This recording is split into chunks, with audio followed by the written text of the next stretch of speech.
बिस्मिल्लाहिर्रहमानिर्रहीम, अस्सलाम वालेकुम। वो कहते हैं ना कि शर्म तुमको मगर आती नहीं, और ये शर्म मैं किनको दिला रही हूँ? डेफिनेटली ये शर्म मैं प्रोपेगेंडा मशीन को दिला रही हूँ। वो लोग जो कि मशीनों की तरह प्रोपेगेंडा करते हैं, वो लोग जिन्होंने अपनी ट्यूनिंग ही ऐसे कर ली है कि उन्होंने हर बात के ऊपर सनसनी फैलानी है, झूठ बोलना है, प्रोपेगेंडा करना, और ये भी ख्याल नहीं करना कि ये प्रोपेगेंडा पाकिस्तान के हक़ में है, पाकिस्तान के ख़िलाफ़ है। अब आप मुझसे पूछेंगे कि मैं इतनी क्यों तपी हुई हूँ, ये मैं आपको तब ज़रूर बताऊंगी इस वीडियो के अंदर। साथ ही साथ मैं आपको असद कैसर का मुस्तकबिल भी बताऊंगी। ज़ाहिर सी बात है, जो असद कैसर साहब हैं उनको अदालत में बिल्कुल पेश ज़रूर किया गया है, लेकिन उनका मुस्तकबिल क्या है इसकी भी डिटेल मैं आपको बताऊँगी। लेकिन सबसे पहले मैं अपने गुस्से की वजह आपको बता देती हूँ। गुस्से की वजह यह है कि 9 मई को एक वाक़या हुआ पाकिस्तान के साथ, और वो वाक़या किसी और ने नहीं, पाकिस्तान तहरीक इंसाफ ने किया। वो वाक़या इमरान खान साहब ने करवाया, वो उसके मास्टरमाइंड थे, और सिर्फ इसलिए कराया क्योंकि वो चाहते थे कि फ़ौज के अंदर फूट पड़ जाए।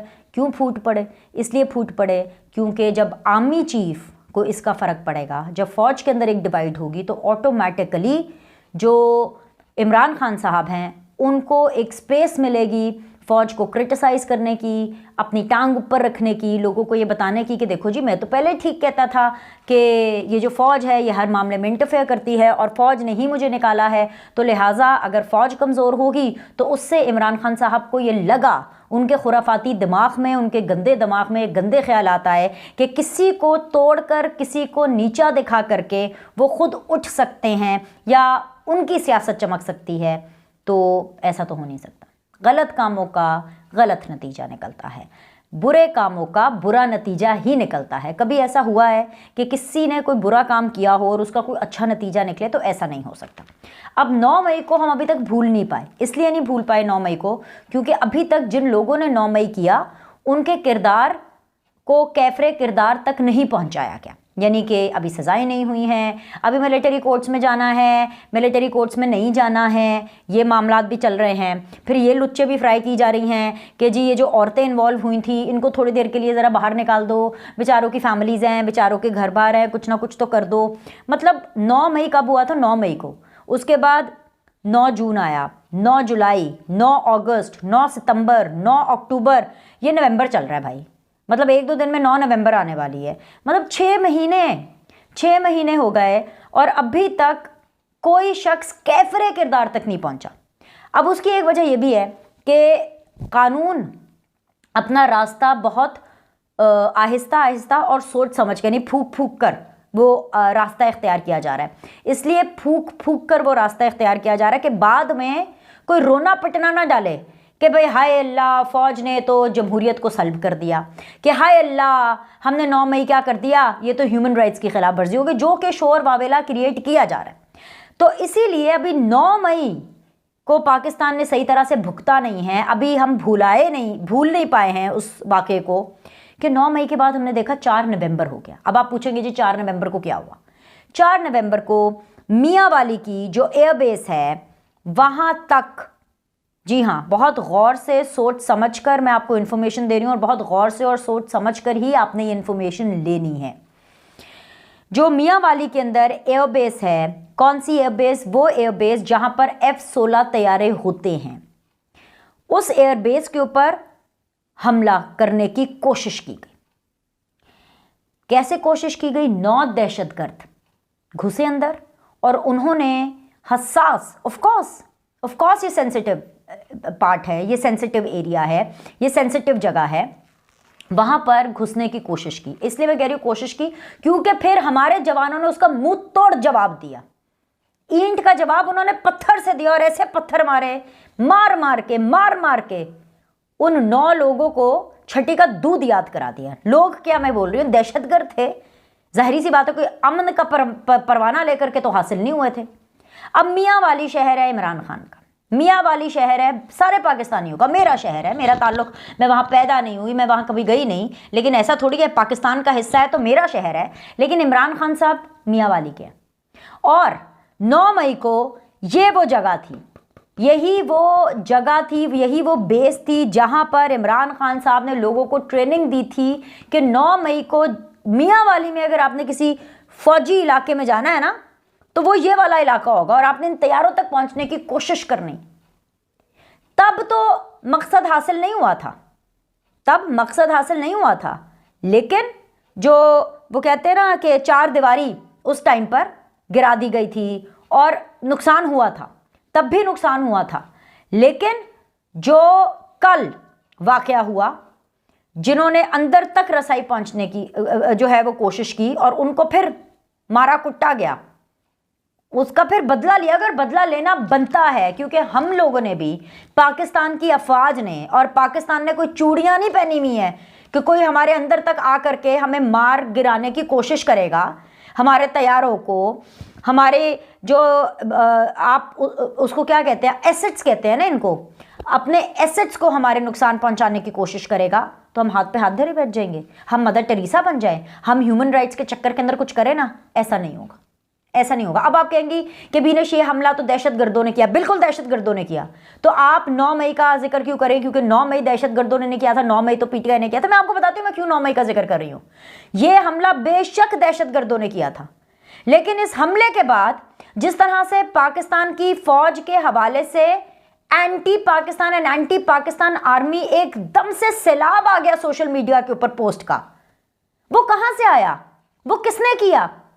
डीजीआईएसआई की वो पुरानी वाली प्रेस कॉन्फ्रेंस आपको याद है, वो जो इमरान खान वाले मामले पे हुई थी, और उनके अंदर तो उन्होंने बड़ी जो है सुलझी भी नपी तुली बात की थी, इमरान खान का नाम भी नहीं लिया था, पार्टी की बात की थी। एंड फर्स्ट टाइम एटलीस्ट जब से मैं काम कर रही हूं, जब से मैं जर्नलिज्म में हूं, जब से मैं एंकरिंग कर रही हूं, मैंने तो पहली दफा किसी डीजीआईएसआई को इस तरह से प्रेस कॉन्फ्रेंस करते हुए देखा था।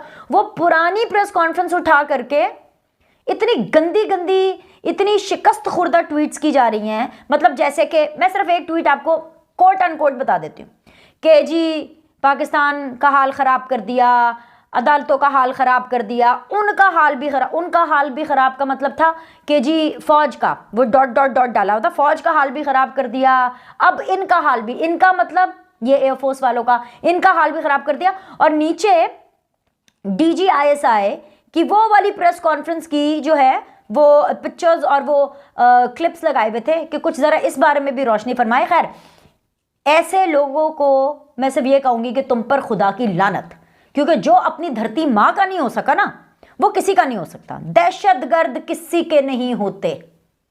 मुझे नहीं पता वो कौन लोग थे जो कि मियाँ वाली बेस पर घुसे, मुझे नहीं पता वो क्या करने आए थे। ज़ाहिर पता मिठाइयाँ शादियाने बजाने तो नहीं आए थे ना, नुकसान पहुँचाने आए थे। वो कोई भी थे, उनका ताल्लुक कहीं से भी हो, वो अमन पसंद लोग नहीं थे। And it is high time कि पाकिस्तान को ना सिर्फ इन शरपसंदों से लड़ना निपटना आता है, और अगर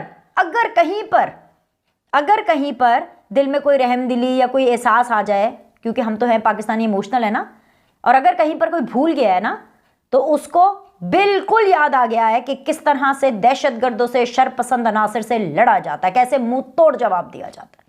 लेकिन भाई हमारे मुल्क में क्या हो रहा है, ये क्या हो रहा है? ये जो नहूसत 9 मई को शुरू हुई, एक्चुअली ये नहूसत तब शुरू हुई जब ये डिसाइड हुआ कि भाई जरा वोट ऑफ नो कॉन्फिडेंस के नतीजे के अंदर इमरान खान वजीर आजम नहीं रहे। तब से ऐसी नहूसत, कभी साइफर की नहूसत, कभी ये आर्मी पर अटैक करने की नहूसत, कभी उनकी ज़मीन के अंदर घुसने की नहूसत, कभी कोर कमांडर लाहौर के घर में घुसने की नहूसत, कभी कोई और दहशतगर्द आकर के पाकिस्तान के बाहर से या पता नहीं कहाँ से कोई आकर के पाकिस्तान के अंदर अपना एजेंडा फ़रोग देना चाहता है। तो ऐसे में भी पाकिस्तान के अंदर से ये एंटी स्टेट प्रोपेगेंडा शुरू होता है। भाई ये क्या हो रहा है हमारे मुल्क के साथ? ये नहीं होना चाहिए। इसमें मैं आपको बता रही हूँ, हम पाकिस्तानियों की आपस में डिवाइड नहीं होनी चाहिए, हम सबको एक पेज पर होना चाहिए। और इन मामलात में हमें अपनी एयरफोर्स के साथ, हमें अपनी नेवी के साथ, हमें अपनी आर्मी के साथ खड़े होना चाहिए। भाई किसकी जुर्रत के कोई बाहर से आकर के हमारे तैयारों को बुरी निगाह से देखे, या हमारी शिप्स को बुरी निगाह से देखे, हमारे मिसाइल्स को बुरी निगाह से देखे? क्यों देखे भाई? ये स्टेट एसेट्स होते हैं, ये स्टेट सीक्रेट्स होते हैं, ये सियासत, प्रोपेगेंडा इन सबसे बहुत ऊपर होते हैं। लेकिन प्रोपेगेंडा करने वालों की बात समझ में नहीं आती ना, ये बहुत गलत प्रोपेगेंडा है। मैं तो कहती हूँ कि जिन्होंने प्रोपेगेंडा किया उनके खिलाफ भी कार्रवाई होनी चाहिए, अगर उनके ताने बाने पाकिस्तान के अंदर से मिलते हैं, जो कोई भी हैं भाई, हमारी बला से। और दूसरा ये है कि मैं ज़रूर यहाँ पर डीजीआईएसआई नदीम अंजुम साहब को ज़रूर यहाँ पर मैं ये रिक्वेस्ट करूंगी कि ज़रूर आए सामने और आकर के बताएं, ताकि ये जो घटिया प्रोपेगेंडा चल रहा है ना, इनका तो मुंह बंद हो। बताएं कि किस तरह दिलेरी से मुकाबला किया गया है। एनीवेज, ये एक तो ये बात थी। दूसरी मैंने आपको थोड़ी अपडेट देनी है जी। असद कैसर साहब अदालत गए थे। अब मुझे ये नहीं पता उन्होंने कितनी देर अंदर रहना है, अदालतें क्या कह रही हैं, कौन सी जेल में जाएंगे या कितनी देर कैद रहेंगे, चिल्ले पे जाना है कि उन्होंने तबलीग पे जाना है। बट उनका जो फ्यूचर है ना, वो मैं आपको बता रही हूँ। असद कैसर साहब का जो मुस्तकबिल है वो पीटीआई में नहीं है। असद कैसर साहब आने वाले दिनों में या तो आपको इस्तेकाम पाकिस्तान में नज़र आएंगे, आईपीपी में कुछ इस्तेकाम पैदा करते हुए अपनी ज़ात और अपनी पॉलिटिक्स के अंदर, या फिर वो आपको परवेज़ खटक साहब की पार्टी में नज़र आएंगे। अब परवेज़ खटक साहब की पार्टी में नज़र आने के ज़्यादा चांसेस हैं। उसकी वजह यह है कि असद कैसर साहब की इस्टेब्लिशमेंट के साथ अच्छी बनती है और परवेज़ खटक साहब की भी इस्टेब्लिशमेंट के साथ अच्छी बनती है।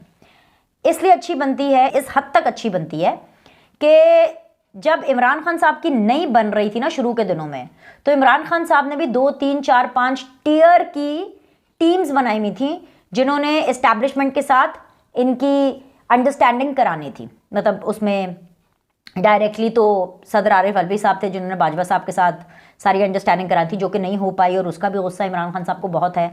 और फिर उसके बाद जो हमने देखा कि ये आरिफ अलवी साहब ने भी जो गंद खोला और जो अपने लुच्चे फ्राई किए हैं, अपनी ज़िल्लत का तो सामान उन्होंने खुद ही तैयार कर लिया। गंदे लोग, गंदी बातें।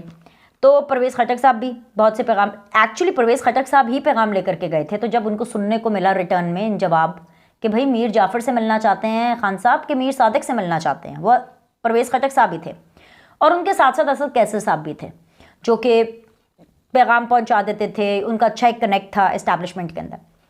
लेकिन अब मामला ये है कि उनका अरेस्ट हुआ तो 100% एंटी करप्शन ने किया है, करप्शन चार्जेस पर हुआ है कि उन्होंने बहुत अन्नी मचाई हुई थी। वो इतने अमीर शमीर थे कोई नहीं, बस चंद ताल्लुकात की बिना पर, और उसके बाद स्पीकर बनने के बाद, और उसके बाद जितना भी इन्होंने कॉन्फ्लिक्ट ऑफ इंटरेस्ट ना, वही अपनी स्पीकरशिप का, अपनी पोजीशन का, अपने पीटीआई के अंदर होने का, अपने एस्टैब्लिशमेंट के साथ ताल्लुकात का जितना इन्होंने लुट्टा फुट्टा है ना, हुआ तो इसी चक्कर में है।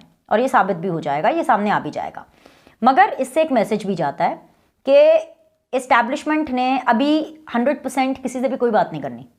अलवी साहब का मुंह ढका गया, डन। परवेज़ खटक साहब ऑलरेडी अलग हो चुके हैं, डन। असद कैसर साहब, डन। सो भाई ये पीटीआई में नहीं है और परवेज़ खटक साहब के साथ इनकी अच्छी अंडरस्टैंडिंग है। सो ज़्यादा चांसेस इनके परवेज़ खटक की पार्टी में जाने के हैं। अगर नहीं तो इस्तेकाम पाकिस्तान पार्टी में ज़रूर जाएंगे। और कुछ पता नहीं है कि आने वाले दिनों के अंदर आपको इनकी एक प्रेस कॉन्फ्रेंस या फिर इनका कोई इंटरव्यू सुनने को मिले। तो आपने घबराना नहीं है और हैरान तो बिल्कुल नहीं होना है। अभी के लिए इतना ही। लाइक करें, सब्सक्राइब करें। आपसे अगली वीडियो में मिलते हैं।